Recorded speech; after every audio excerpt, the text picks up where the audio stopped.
but I would find a fantastic feature was shown off near the end of Citcon. It was the updated E.V.A Tier 1 feature. It would allow players to float through space with Newtonian physics, which means players can push themselves off an object and float indefinitely. Similarly, floating towards an object will make the character brace and hold onto a surface. Furthermore, players will be able to traverse surfaces in zero-G by pushing themselves along with their hands. The developer also mentioned, which is not shown in-game yet, that characters will be able to realistically hold onto railings and will be able to look around and use items with the offhand. I think this feature is an animation programming achievement of immense quality and will increase the gameplay density of the game.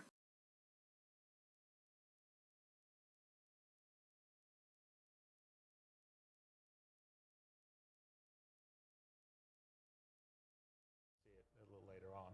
There we go, here we go. So we're just sort of pulling ourselves along.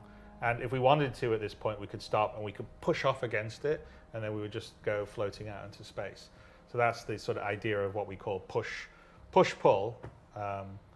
And so what you're seeing here... he just pushed himself off. So what you're seeing here, that's actually kind of, you're just floating alongside the actual, this fin of this Asiata station. And this is actually keeping you in this orbit. And then if you did, and that's just, you just push forward and go, where you can actually jump off into space.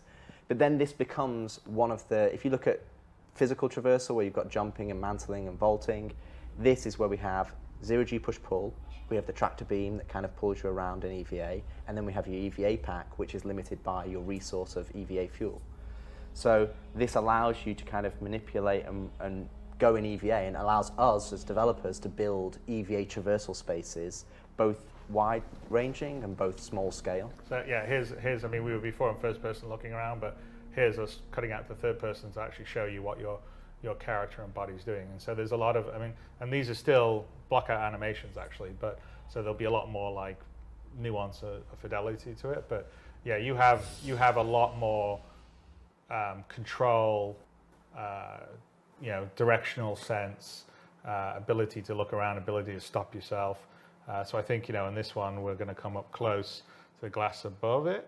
Yes. And you're actually going to see us, like if you fly into something, you sort of arrest yourself, again, block out animation, but you're going to, as we get down close to it, I think we're going to come down, you'll see as our character comes down here, our player comes down here, put our hands out to brace ourselves to stop ourselves on the glass here. So all of that's like systemic, that's not marked up or anything, it's all ray casting, seeing if things, you brace yourself when you come up against, hold on, arrest your thing, you can push off against things. So we've spent a fair amount of time and engineering on all this, but it's not just for Squadron, it's going to be, it's obviously useful in some of the environments of Squadron. This is one of them, obviously, the Asiata station. You're going to look down on the slavers that you saw in the earlier scan, but the use of this in the PU is going to be massive. And also the big thing that Chris said there is it's systemic. There's no markup. If you want to go and climb all over a ship, you can do.